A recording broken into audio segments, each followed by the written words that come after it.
my brother stood up at Thanksgiving, announced my parents were handing him the family business I built for 15 years. So, I burned it down and started my own. Now they are all bankrupt and begging. That is how the story ends. But to understand why I let the fire rage, you have to go back to the moment the match was struck.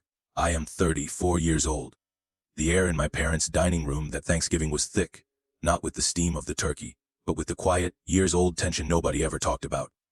The house was trying to be a Norman Rockwell painting, but it felt more like a stage set for a very uncomfortable play. The table seats 12 and every seat was filled. The turkey was perfectly browned. My mom's famous sweet potato casserole, which truly nobody actually liked, sat steaming, demanding false praise. My dad was on his third glass of sparkling cider. He had quit drinking after the heart attack years ago, but he still insisted on something fancy in a wine glass to maintain the illusion of control. It was standard, manageable holiday discomfort. My aunt asked Lisa and me, for the third time this year, when we were planning to have children. My uncle was droning on about his new fishing boat. Kyle's wife, Emma, was aggressively circulating photos of their Hawaiian vacation on her phone, already having shown them twice before the main course. I was focusing on my mashed potatoes, keeping my answers short, counting down the minutes until I could politely leave. That is when my brother Kyle, who is 28, stood up. He had that huge, punchable grin reserved for moments when he thought he was the center of the universe. He grabbed a fork and tapped his glass gently, a signal demanding attention, like he was about to deliver the State of the Union address instead of just a toast. Everyone, he began, drawing the word out, looking around the table like he had just won the lottery or cured a major disease. I have an amazing announcement. The whole room went silent. Mom and Dad have decided to transfer ownership of Bennett Hardware to me. I am officially taking over as owner and president starting January 1st. The only sound that broke the sudden quiet was the metallic clang of my fork hitting my porcelain plate.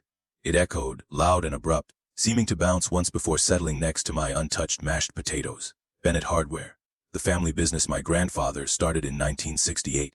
The business my dad nearly ran into the ground in the 90s with his negligent management. The business I had spent 15 years of my adult life rebuilding from scratch after Dad's heart attack forced him into semi-retirement.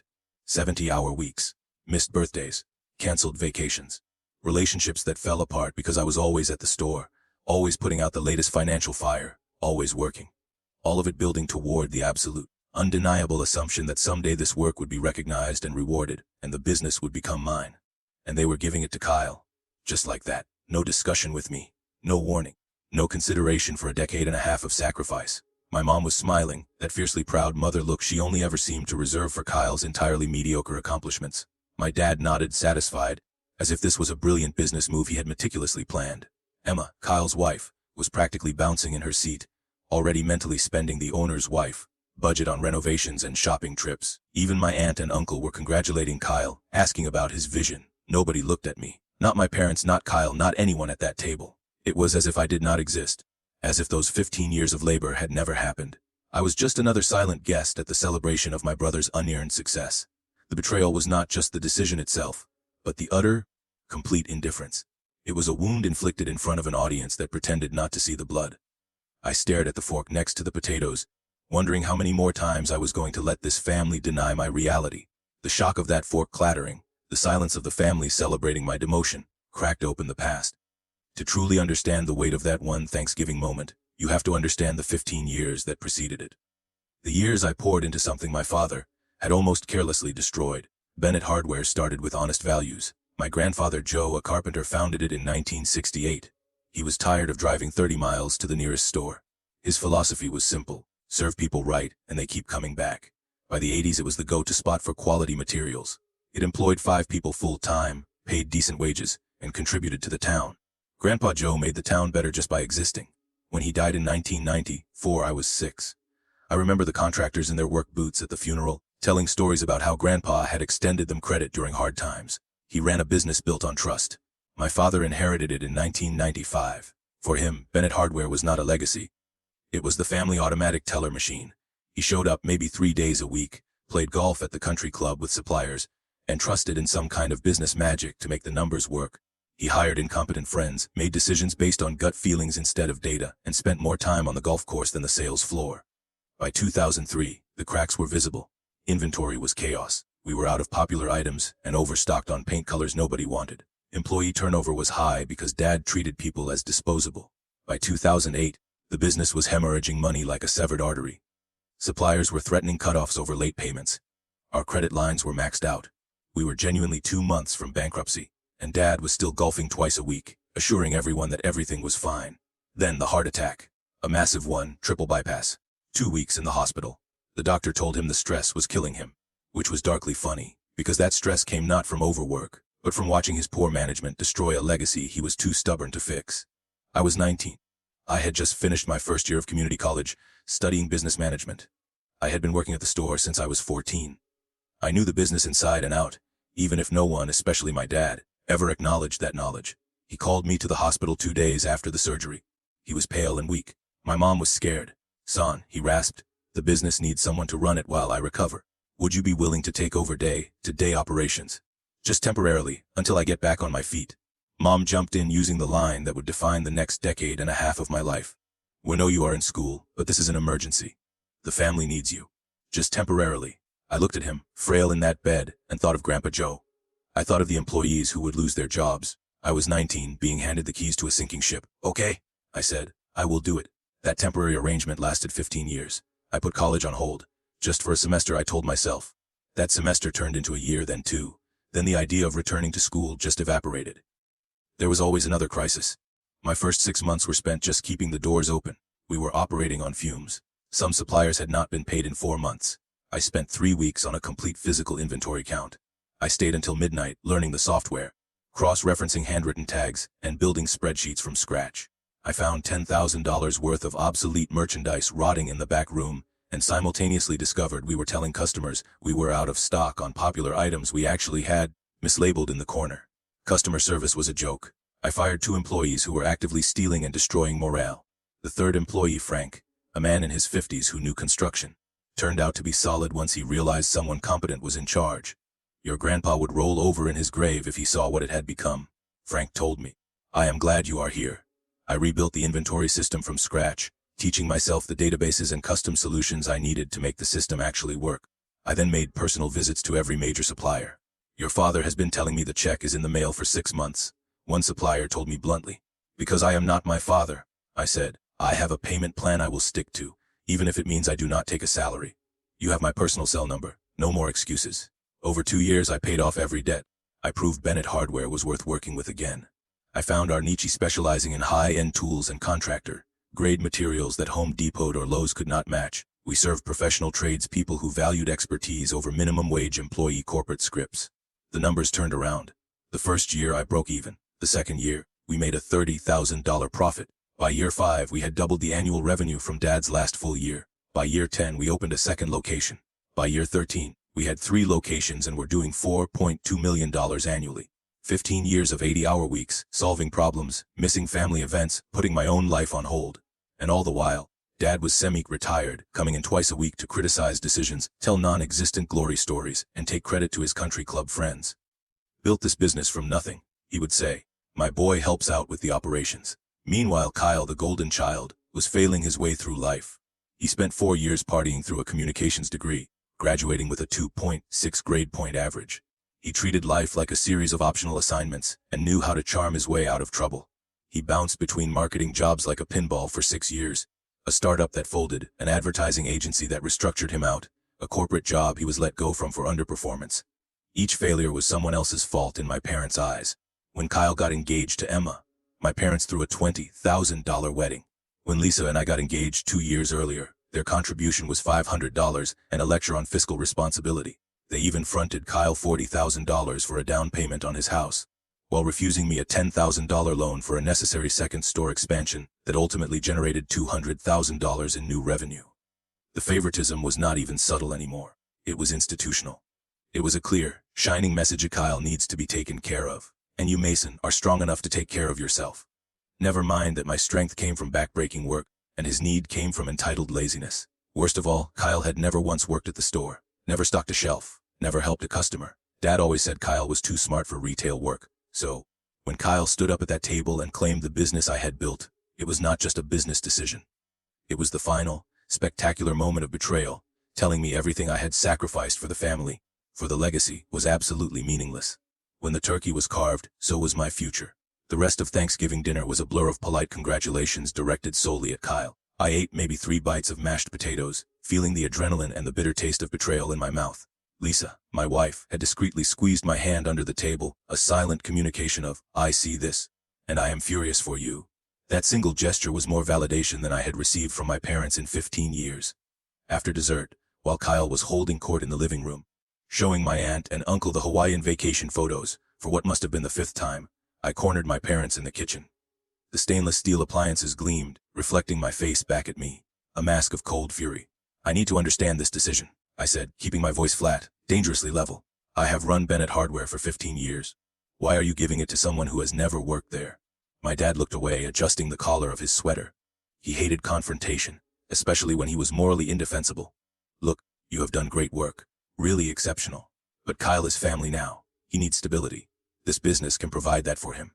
His words hung there, smelling faintly of guilt and cheap perfume. "Kyle needs stability. Not Kyle earned it, but Kyle needs it. I am family too," I countered, the calmness starting to crack. "I sacrificed college, my 20s, relationships. Everything to save this business when you could not. I dragged it out of your financial grave." My mom stepped forward, reaching out to touch my arm with that practiced, patronizing gesture she had perfected. It was the same gesture she used to console Kyle after one of his jobs failed. "And we are so grateful, honey. But Kyle needs this opportunity more than you do. You are already established. He is still figuring things out." There it was, the fundamental truth, stripped of all business pretense and talk of fresh ideas. I was the reliable workhorse who could handle things, and Kyle was the fragile child who needed a participation trophy. A multi-million-dollar business I had built. They had decided that my success and proven competence made me ineligible for the reward, while Kyle's string of failures made him uniquely qualified for a handout. "What is my role going to be?" I asked. I asked it not because I wanted a role, but because I needed to hear them articulate the insult fully. Dad looked relieved that I had asked a logistical question, instead of challenging their morality. "Kyle will need support during the transition. We were hoping you would stay on as operations manager. Help him learn the ropes." Operations manager, the title I held when I was 21, before I was doing the general manager, chief financial officer, and chief operating officer jobs combined. I would be demoted to teaching my incompetent younger brother how to do the job I had perfected for a decade and a half. "For how long?" I asked, my voice hollow. 6 months, maybe a year, just until Kyle gets comfortable with everything. "And compensation?" I asked, already knowing the answer. "We will work out fair terms," Dad said vaguely. "Kyle will obviously get the ownership stake and the profit sharing. But you will have a steady salary." A steady salary. While Kyle collected the profits from the thriving business I had saved and expanded, the idea was absurd, insulting, and heartbreaking all at once. I nodded slowly, absorbing the finality of their decision. Lisa and I stayed up until 3 o'clock that morning, talking it through in our quiet living room. She was angrier than I was, her voice low and tight with frustrated fury, and her anger was exactly what I needed to cut through my self-pity. "You should quit," she said flatly. "Walk away and let them drown. It is the family business," I argued weakly, the old loyalties kicking in one last time. "Grandpa Joe built it. I cannot just abandon it. Your grandfather built it. Your father nearly destroyed it. You rebuilt it," Lisa reminded me, her eyes sharp and clear. "And now they are giving it to someone who does not deserve it and never worked for it. If you leave, it will collapse. Kyle cannot run a hardware store. He does not know inventory from interest rates." "That is not your problem," she insisted, touching my face. "You have spent 15 years fixing their mistakes. How many more years are you going to sacrifice before you admit they will never see you?" Her question hammered home the internal conflict I had been avoiding. I had put my life on hold, seeking their acknowledgement. The betrayal was the ultimate answer. They did not see me, and they never would. I could not sleep that night. I kept thinking about every early morning, every missed anniversary, every crisis I had solved while Dad was golfing and Kyle was failing upwards. By the time the weak winter sun rose on the morning after Thanksgiving, I had made my decision. I would not save them. I would not teach Kyle. I would walk away, and I would watch the consequences of their choices unfold. The temporary arrangement had lasted 15 years. The new plan wouldn't take 15 minutes. I walked into Bennett Hardware that Monday morning at 6 o'clock, just like I had for years. I opened the store, checked the inventory shipments, and reviewed the weekend sales numbers. Everything felt normal, except for the cold, determined silence in my own head. I spent the next 2 weeks not running the store, but meticulously documenting it. This wasn't an act of helpful transition. It was an act of strategic self-defense. I created detailed records of every system, every supplier contract, every customer account, and every complex operational procedure. I wrote down the code for the old inventory software, the specific terms of our biggest credit lines, and the hidden details of how our reordering system compensated for regional shortages. I kept those full copies for myself. The versions I left for Kyle, labeled transition documents, were deliberately incomplete. They were professional-looking, 50 pages of dense corporate jargon. But they were missing the key details, the operational variables that took years of trial and error to learn. They skipped critical steps in the payroll process and left out the personal cell numbers for the top 3 suppliers, who were the foundation of our profitability. It wasn't illegal, just profoundly unhelpful. I was leaving him a beautifully wrapped box that contained an obsolete map. While I was doing this internal audit, I made private calls. I reached out to our most essential suppliers, the ones I had personally pulled back from the brink of cutting us off a decade ago. I told them I was moving on from Bennett Hardware, but that I hoped to maintain our strong professional relationships for future opportunities. Several of them told me immediately that they had been working with me, not the company name, and that they would follow wherever I went. That validation, whispered over the phone, felt better than any holiday bonus. I called our biggest contractor accounts too. These were the local builders and plumbers who accounted for 40% of our annual revenue. I thanked them for years of business and let them know I wouldn't be involved with Bennett Hardware going forward. Every single one of them said the same variation of, "Mason, we deal with you because you know what you are talking about. If you're gone, we're not staying." The true value of the business was leaving with me. 2 weeks after that disastrous Thanksgiving dinner, I walked into my dad's office. He was reading the actual physical newspaper, a perfect illustration of his semi-retired irrelevance. I placed my formal resignation letter on his antique mahogany desk. He lowered the paper, his gaze moving slowly from the page to the envelope. "What is this?" "My resignation. Effective immediately. I have prepared transition documents for Kyle. They are on the shared drive." Dad's face went crimson. "You can't just quit. Kyle needs you here for the transition. Kyle is an adult with a business degree. He will figure it out." Mom appeared in the doorway, probably having heard the tone of my voice. She looked hurt. "This is incredibly selfish, Mason. After everything we have done for you." That line almost made me laugh out loud. "After everything you have done for me. I ran this business for 15 years. I saved it from bankruptcy. I built it into something successful. And you are giving it to Kyle because he needs stability. You haven't done anything for me. We gave you a job when you needed one." Dad sputtered, abandoning the newspaper. "I gave myself a job," I corrected him, standing tall over his desk. "I gave myself 15 jobs. I did everything while you played golf and told yourself you were still relevant." Mom gasped, looking like I had physically struck her. "How dare you speak to your father that way?" "I am done," I said, simple and final. "Kyle can have the business.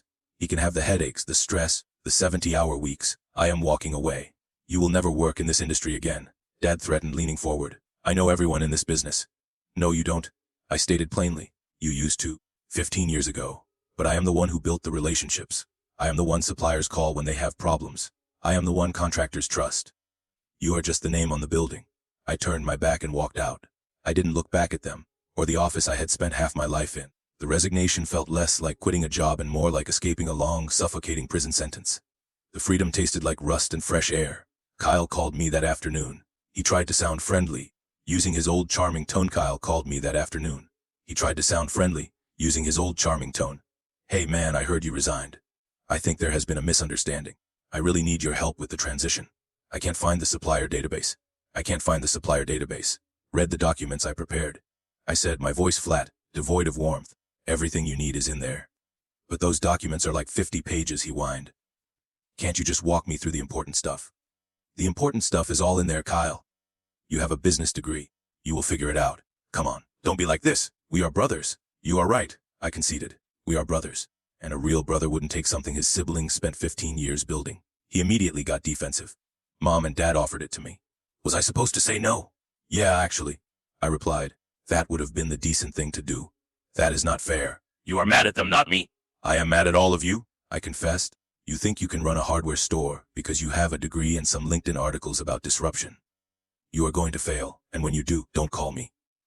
I hung up before he could respond, silencing the last tether connecting me to the Bennett name. The longest vacation of my life ended when the phone rang. For the next month after my resignation, I put the hardware industry, my family, and frankly, my entire past on mute. Lisa and I drove west, staying in a small cabin in the mountains with no cell service. It took me nearly 2 weeks just to stop waking up at 5:30 in the morning, panic that I had missed an inventory shipment. I had 15 years of stress to scrub away. Lisa was a rock.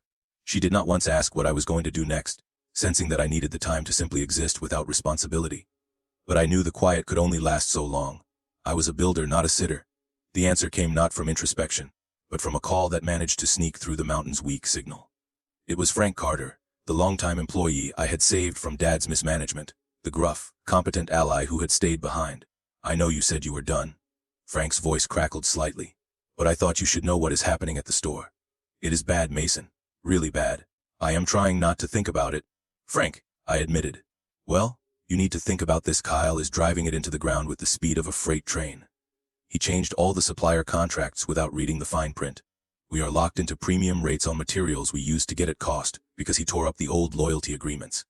My heart sank, not with sadness for the business, but with a cold sense of vindication. It was happening faster than I expected. Frank continued. "I fired our best salesperson, an electrician with 30 years of experience, because Kyle decided he was too old for the target demographic. And he is holding a grand reopening next month where he is planning to give away $30,000 in tools and supplies as promotional items, free merchandise." I repeated, the concept baffling. "Yes, he called it a loss leader strategy. He says it will build brand awareness." Frank's tone was pure, exhausted disbelief. Kyle had clearly learned a business term from a LinkedIn article and immediately weaponized it against the company's financial health. A loss leader is supposed to draw customers in to buy other things. Kyle was just giving away the store. "How are the numbers looking?" I asked, suddenly focused. "Bad. We are down 40% from this time last year, and it has only been 2 months since you left. The contractors are calling every day asking for you. Suppliers are confused. And Kyle, he spends his time in the office working on rebranding initiatives. Instead of actually running the business, he is painting everything a minimalist gray." I seriously considered calling my parents. I thought about explaining that Kyle was not just struggling, he was actively, aggressively destroying the multi-million-dollar business I had spent 15 years building. But then I remembered the smiles at the Thanksgiving table. The way they prioritized his need over my merit. I hung up with Frank, thanking him for the intel, and told him the cold, hard truth. "Update your resume, Frank. This will not end well. You deserve better than watching him dismantle what we built." That night, back at the cabin, Lisa saw the determination return to my eyes. "What are you thinking about?" she asked. "I want to start my own hardware store," I said simply. She smiled, a slow, proud curve of her lips. "I was wondering when you would figure that out. You cannot be out of the game. It is risky. No guarantee the customers will follow me, and it will take everything we have saved." "Mason," she said, leaning across the table. "You built Bennett Hardware from nothing once. You did it with debt, obsolete inventory, and a useless father as a supervisor. You can do it again, this time with good credit, actual savings, and full control." She was right. I had the knowledge, I had the relationships, and now I had the fierce, clean energy of purpose, unburdened by family loyalty. I started planning immediately. We returned home, and I found a commercial space 20 minutes away from Bennett Hardware's main location. Far enough to avoid immediate legal accusations of direct competition. Close enough that contractors could easily reach us. We emptied our savings for the first and last month's rent. I bought basic, quality inventory, focusing on the contractor, grade supplies I knew moved fast. The suppliers I had personally managed for years were instrumental, several extended generous lines of credit, based entirely on my reputation, not the name on the lease. That trust, earned over a decade and a half, was my true capital. I named it Summit Hardware. Clean, simple, professional. A name that focused on achievement, not inheritance. We soft opened in February, 3 months after I walked out of my father's office. I did not announce it publicly. I just let the word spread organically through my network. Within 2 weeks, I had my old contractor customers stopping by. They did not call ahead. They just showed up, curious and relieved. "This is what Bennett used to be before Kyle took over," one of my biggest clients told me, shaking my hand warmly. "We are so glad you are back." By March, Summit Hardware was doing steady, honest business. It was not spectacular, but because I knew exactly what I was doing and what inventory to carry, we were profitable from day one. I was finally building something for myself, without the crushing weight of a failing legacy. And in the distance, I could hear the faint, predictable sounds of Bennett Hardware beginning to crumble. Kyle got his grand reopening. I got my first taste of real profit. News of Bennett Hardware's implosion filtered through Frank, who was now happily managing the back stock at Summit Hardware. He was methodical, efficient, and deeply amused by the chaos he had escaped. "You won't believe what happened with the loss leader strategy," Frank told me one morning, as we checked a shipment of specialized plumbing fixtures. He went ahead with the grand reopening. It was a disaster. He gave away $45,000 worth of high-end power tools, the stuff our contractors actually use, to anyone who walked in the door. And they took the free stuff and went home. The line was full of college kids and coupon clippers. They didn't buy a single bag of cement or a box of nails. The people who actually shop at a hardware store, our core customers, didn't even show up. They didn't recognize the place. The store's identity crisis was Kyle's second critical failure. He had spent his first 4 months entirely focused on rebranding initiatives. He eliminated the old wooden shelving, replaced all the traditional signage, and painted the entire interior a cold, modern minimalist gray. He was trying to make a hardware store look like an Apple store. The place looks hostile, Frank muttered. Like they are selling overpriced smart toasters instead of 2x4s. The contractors who shopped there since your grandpa's time feel like they are walking into a museum. They just walk straight back out. Kyle had fired every experienced member of the sales staff, the older guys who knew construction and electrical work, replacing them with college-aged hires he thought had better energy and could use social media. They were personable. But if a customer asked about the load, bearing capacity of a specific wood type, or the difference between two kinds of conduit, they would just stare blankly. Customer complaints were skyrocketing, and the employee turnover rate was over 80% in 4 months. Kyle's incompetence was not just costing money. It was destroying the institutional knowledge and the relationships that were the bedrock of the company. The financial situation was catastrophic. Kyle had signed terrible contracts because he did not understand the difference between retail pricing and contractor pricing. He had invested heavily in social media marketing that generated likes but zero sales. He spent $60,000 on a new computerized point-of-sale system that, naturally, did not integrate with the obsolete inventory management system I had left behind. All the while, Summit Hardware was thriving. Our success was a direct mirror of Bennett's failure. When Kyle was firing experienced staff, I was hiring them. When he was alienating core contractors with minimalist aesthetics, I was reinforcing my relationships and carrying the high-quality specialty items they could not find elsewhere. Frank's former coworkers, realizing the ship was sinking, were sending me their resumes. I hired 2 former Bennett employees, both specialists in plumbing and electrical, who brought a wealth of knowledge and a handful of loyal customer accounts with them. In April, 3 months after I launched Summit, we hit a pivotal milestone. Frank showed me the numbers, his face alight with grim triumph. "We did it, Mason," he said, tapping the computer screen. "Summit Hardware's total revenue for this month just exceeded Bennett Hardware's revenue from the same month last year. Your 3-month-old startup is now officially outperforming the established family business." The validation was intoxicating. It was proof that my value was inherent, tied to my skill and relationships, not to the name on the building. Every sleepless night, every canceled vacation was finally being vindicated. The phone calls started soon after. First, they were calls to the store from my mother, asking Lisa how I was doing, fishing for information. Then they were more direct. My father called my personal cell, which he had not done in years. His voice was strained. "Mason, we need to talk. This situation with the business is escalating rapidly. We need to discuss a plan." "Dad," I replied calmly, "you made a plan at Thanksgiving. Kyle is the owner and president. I am busy running my own company now." A few days later, a certified letter arrived at my house. It was a request for an emergency family meeting. They were desperate enough to use certified mail. I looked at the letter, then out the window at the parking lot of Summit Hardware, bustling with delivery trucks and contractors loading materials. I felt a cold, hard satisfaction, not a triumphant glee, but the quiet, deep certainty of a debt being repaid by the universe. They were facing the consequences I had warned them about. I showed the letter to Lisa. She read it and tossed it back on the kitchen counter. "Are you going?" "Yes," I said. "I am going to hear what they have to say, and then I am going to tell them what they chose."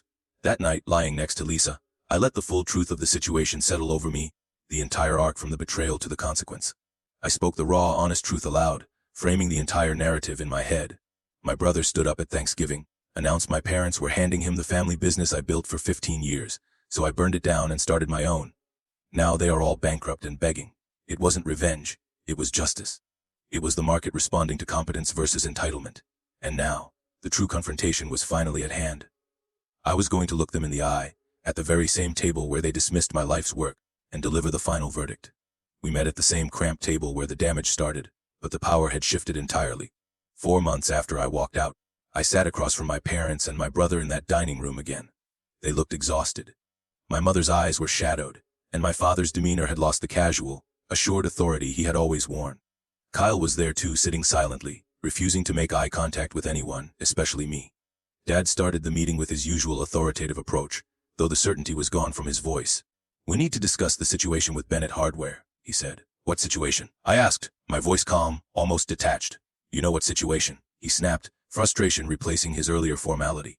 "The business is struggling. Kyle is still learning. We need your help to turn things around. I gave you detailed transition documents."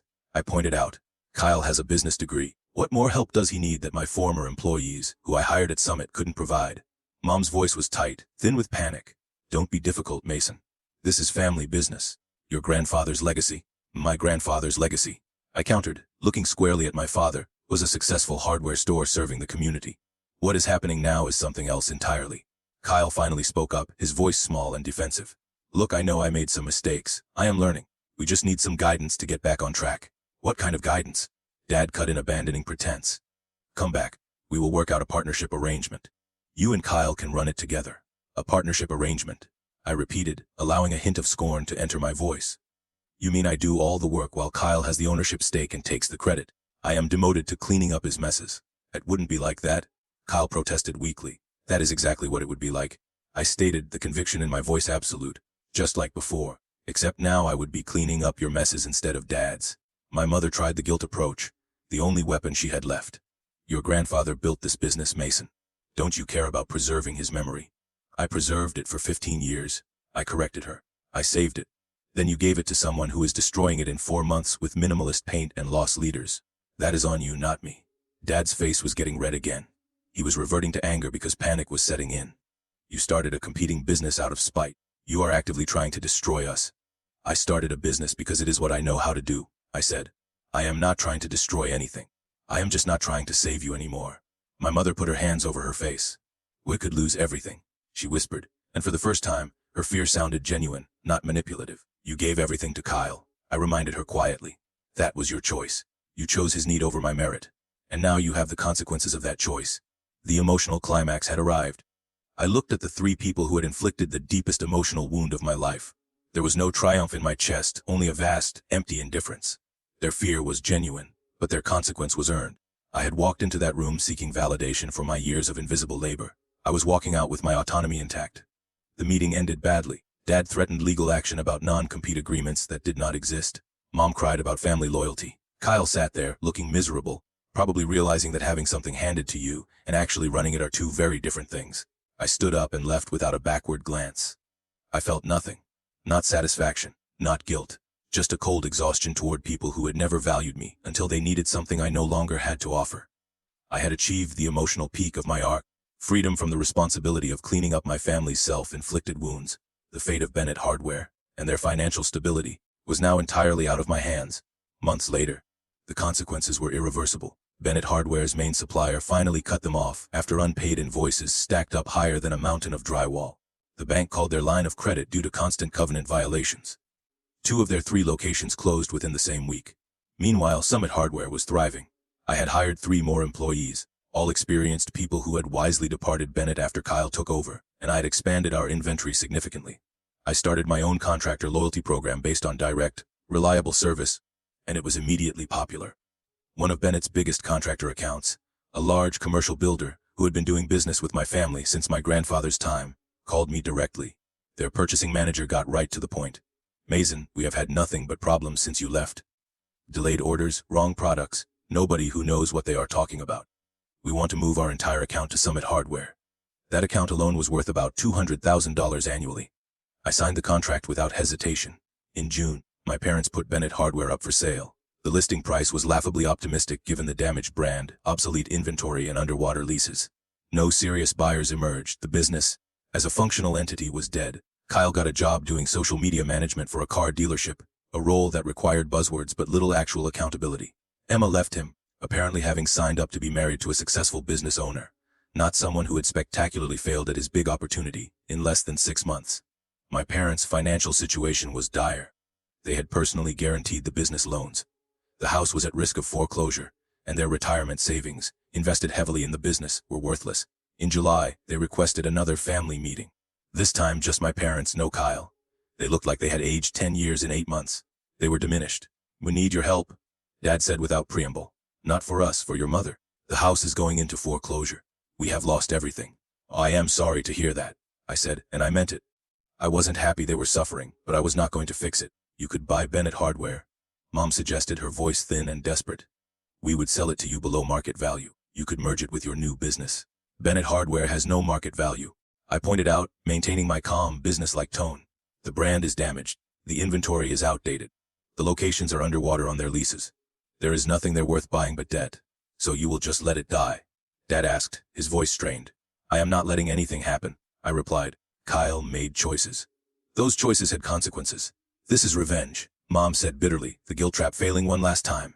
You are punishing us for choosing Kyle. No, I insisted. I am living my life. I am running my business. Your situation is the result of your own decisions, not my revenge. They left without saying goodbye. A month later, a final letter arrived asking if we could just talk. No demands this time. No guilt trips. I agreed to meet them at a neutral coffee shop near Summit Hardware. They both looked smaller, weaker. Dad's hair had gone completely gray. Mom's hands shook slightly as she stirred sugar into her coffee. We were wrong, Dad said after a long, difficult silence. About Kyle. About the business. About how we treated you. Why are you telling me this now? I asked. Because it is true, Mom said, tears welling up. We thought we were helping Kyle by giving him the business. We thought he would step up and become the man we always believed he could be. We were wrong. You did not just give him the business, I said quietly. You took it from me. After I spent 15 years building it, you gave it to someone who had not earned it. That is what hurt. I know. Dad admitted, his voice cracking with genuine remorse. I know that now. I was proud of you for years, but I never told you. I thought tough love would make you stronger. All it did was push you away. I needed you to see me, I told them. Not as free labor. Not as someone reliable who would always be there to clean up messes. Just as your son who worked his tail off for something that mattered. We talked for 2 hours. They did not ask for money. They did not ask for a second chance to own my business. They just acknowledged what they had done and apologized. I did not forgive them completely. Some wounds do not heal that easily. But I listened. I finally received the acknowledgement I had spent 15 years seeking. A month after that conversation, I hired my dad part-time at Summit Hardware. Not running anything, just working the floor, helping customers. He was good at it. He finally used his actual knowledge of hardware, which had been buried under years of executive detachment. He liked the work, and the customers liked him. I did not hire Kyle. He is still at the car dealership, doing okay. We rarely speak, but the hostility is gone. We are simply two men who were once brothers and are now pleasant strangers. I succeeded, not by saving their legacy, but by building my own. The failure of Bennett Hardware was the necessary catalyst for my independence, and the ultimate, undeniable proof of my own competence.